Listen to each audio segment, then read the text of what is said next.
Hello guys, welcome back to our channel. पिछले episode में हमने देखा था कि हाइन जब मिस्टर हारमन से मिलने के लिए लाइन में खड़ी होती है तब वो युनवो को मैसेज करती है। वो मैसेज में युनवो को जल्दी आने के लिए कहती है क्योंकि हाइन चाहती थी कि जब वो मिस्टर हारमन से मिले तो युनवो उसके साथ मौजूद हो।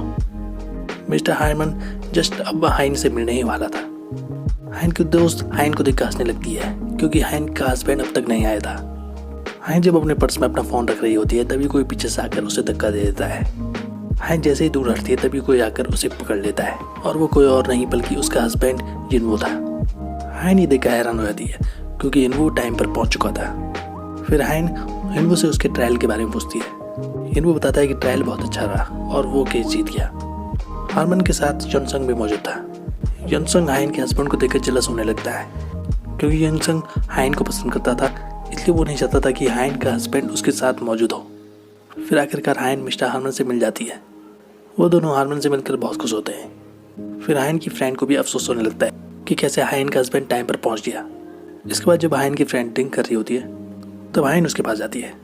हाइन अपनी फ्रेंड से उस चीज़ के बारे में डिस्कस करने लगती है कि जब उसकी दोस्त ने यही कहा था कि अपनी औकात के हिसाब से अपना लाइफ पार्टनर चुनना चाहिए।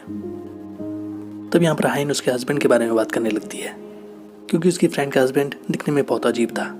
हाइन के हस्बैंड के मुकाबले वो कुछ भी नहीं है। हाइन बताती है कि उसका हस्बैंड तो बहुत हैंडसम है। हाइन की फ्रेंड को यह सोचकर बहुत अफसोस होने लगता है। फिर हाइन जब वहाँ से जाती है तो हाइन की फ्रेंड के पास उसका हस्बैंड आता है। वो अपनी बीवी को आइसक्रीम खाने के लिए कहता है। हाइन की दोस्त हिना को और भी बुरा लगने लगता है क्योंकि वो देखती है कि उसका पति सिर्फ खाने पर ध्यान दे रहा है। वहीं दूसरी तरफ दिखता है कि युनवो के पास यनसंग आता है ड्रिंक लेकर। फिर वो उस ड्रिंक को युनवो को देता है। यहाँ पर यनसंग वो युनवो को बताता है कि उसे ये देखकर बहुत अफसोस हो रहा है और वो युनवो को ये भी बता देता है कि पास्ट में उसकी हाइन के साथ रिलेशनशिप थी। लेकिन युनवो को ये सुनकर कोई अभी अफसोस नहीं हो रहा था क्योंकि उसे तो हाइन से प्यार ही नहीं था। युनवो उसे बताता है कि हाइन की भी पहले बहुत सारी रिलेशनशिप थी। यहाँ पर यनसंग को बहुत अजीब लग रहा होता है। वो सोच रहा होता है कि युनवो को इस चीज़ से क्यों नहीं फर्क पड़ रहा। फिर यनसंग वहाँ से चला आता है।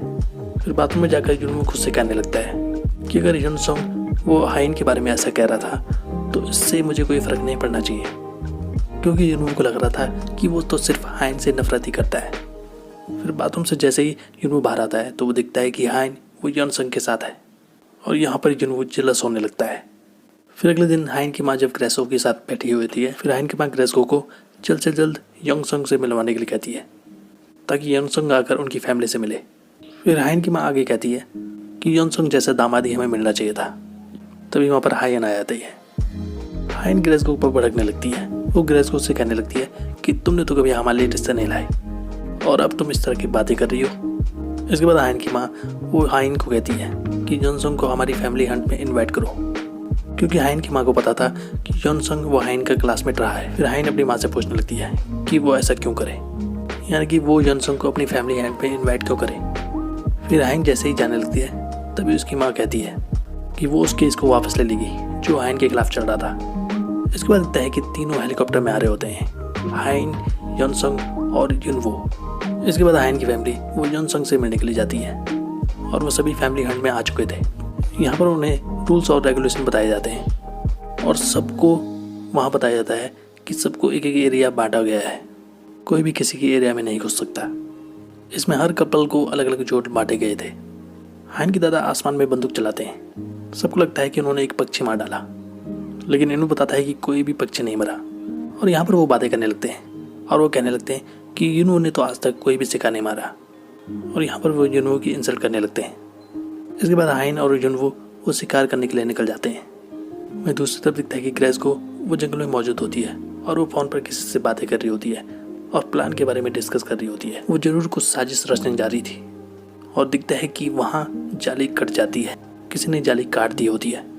हाइन शिकार करने के लिए आगे आगे चली आती है लेकिन वो पीछे रह गया था और वो फोन पर बातें कर रहा था। वो देखता है कि हाइन वहाँ नहीं है। फिर वो हाइन को ढूंढने के लिए वहाँ से निकल जाता है लेकिन तभी उसे सामने यनसंग दिखाई देता है।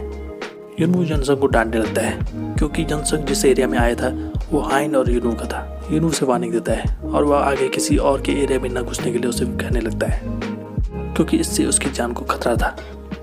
तभी यनसंग को वहाँ कुछ हिरन दिखाई देते हैं। यनसंग जैसे ही उन पर गोली चलाने वाला था तभी युनवो आसमान में गोली चलाकर उसे रोक देता है। फिर यहाँ पर यनसंग रुक जाता है और युनवो उसे वहाँ से जाने के लिए कहता है। वहीं दूसरी तरफ दिखता है कि हाइन वो अपने शिकार पर निशाना लगाने की कोशिश कर रही थी। हाइन बहुत कोशिश करती है लेकिन वो अपने शिकार पर निशाना नहीं लगा पाती। फिर वो नीचे झुककर अपने बालों को रबड़ से बांधने लगती है। तभी उसे पीछे से किसी जानवर की आवाज़ सुनाई देती है। हाइन जब खड़ी उठती है तो उसकी नज़रों के सामने घना कोहरा छा जाता है। उसे ऐसा महसूस होने लगता है जैसे चारों तरफ कोहरा ही कोहरा हो। हाइन फिर बहुत घबरा जाती है और वो डर की वजह से चल नहीं पाती। वो खुद को समझाने लगती है कि ये सब रियल नहीं है। तभी हाइन देखती है कि उसके सामने एक जंगली सूअर आ चुका है। फिर हाइन पीछे हट जाती है। वो जंगली सूअर तेजी से उसकी तरफ आने लगता है। तभी उस वक्त हाइन को बहुत सारी चीज़ें याद आने लगती है। वो कुछ भी रिएक्ट नहीं कर पाती। फिर वो जंगली सूअर जैसे ही हाइन के नज़दीक आता है लेकिन तभी यूनो सामने आता है और वो गोली चलाकर उस जंगली सूअर को मार डालता है। हाइन ये देखकर हैरान हो जाती है। हाइन जब यूनो को देखती है तो उसका डर मिट जाता है। यूनो हाइन का हालचाल पूछता है। हाइन बताती है कि वो बिल्कुल ठीक है। तभी वहाँ दौड़ता हुआ योनसंग आ जाता है और वो हाइन से उसकी तबीयत के बारे में पूछने लगता है। लेकिन हाइन बहुत सहम गई थी। यूनो हाइन को उससे बात नहीं करने देता और यूनो वो हाइन को अपने साथ वहाँ से ले आता है। रास्ते में जाते वक्त हाइन यूनो को बताती है कि वो वहाँ नहीं डरी, वो इससे भी भयानक खतरे का सामना कर सकती है। तभी चलते चलते हाइन के पैरों में मोच आ जाती है। यूनो देखता है कि हाइन अब नहीं चल सकती, इसलिए वो हाइन को अपने हाथों में उठा देता है।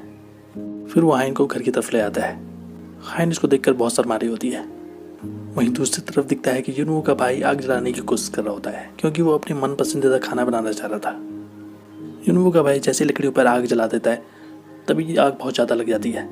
फिर वो गैस से आग को बुझा देता है। फिर उसके डैड उसे ताना देने लगते हैं। उन्हें लगता है कि ये तो आग भी नहीं जलाना जानता, तो खाना क्या बनाएगा। तभी वहाँ मौजूद हाइन की बुआ ये देखकर हैरान हो जाती है कि यूनो हाइन को अपने हाथों में उठाकर ला रहा है। वो ये देखकर बहुत खुश हो जाती है और उसे ये सीन बहुत रोमांटिक लग रहा था। वहाँ मौजूद हाइन का भाई और उसके डैडी ये देखकर हैरान हो जाते हैं। फिर जहाँ हाइन की माँ मौजूद थी वहाँ दौड़ता हुआ स्यूचोल आता है। वो अपनी माँ को बताता है कि हाइन के पैर में चोट लग चुकी है। फिर हाइन की माँ तुरंत हाइन से मिलने के लिए चली जाती है। फिर रात को सभी हाइन से मिलते हैं। यहाँ पर हाइन के डैड वो यूनो की तारीफ करने लगते हैं क्योंकि वो बताते हैं कि जंगली सूअर को मारना आसान नहीं होता, उसके लिए बहुत एक्सपीरियंस की ज़रूरत होती है और उसके लिए ये पता होना चाहिए कि कहाँ पर वार करना है। हाइन की माँ को इसमें कोई बड़ी बात नहीं लग रही थी क्योंकि उसे लग रहा था कि शायद गलती से निशाना लग गया हो। लेकिन तभी हाइन यूनो के बारे में बताती है कि उसने गोल्ड मेडल जीता है शूटिंग में। सभी ये सुनकर हैरान हो जाते हैं। वहाँ मौजूद हाइन की बुआ भी उसकी तारीफ करने लगती है। वहीं दूसरी तरफ दिखता है कि यूनो वहाँ जंगल में मौजूद था और वहाँ इन्वेस्टिगेशन कर रहा था। वहाँ यूनो को पता है कि वहाँ किसी ने बाउंड्री की जाली काटी हुई थी और वहाँ कुछ खाना डाला हुआ था जंगली सूअर के लिए। यूनो को पता लग गया था कि ये जरूर किसी का प्लान था हमें मारने के लिए। इसके बाद रात को जब सभी डाइनिंग टेबल पर खाना खाने के लिए बैठे हुए होते हैं तब उस वक्त यूनो हाइन के डैड को उस बात को बता देता है कि वहाँ जाली काटी हुई थी जो बाउंड्री वॉल की थी और वहीं से जंगली सूअर अंदर आया। वो बताता है कि शायद ये किसी की चाल हो सकती है। हाइन की दादी को लगने लगता है कि ये और कोई नहीं बल्कि हमारी फैमिली में से कोई हो सकता है।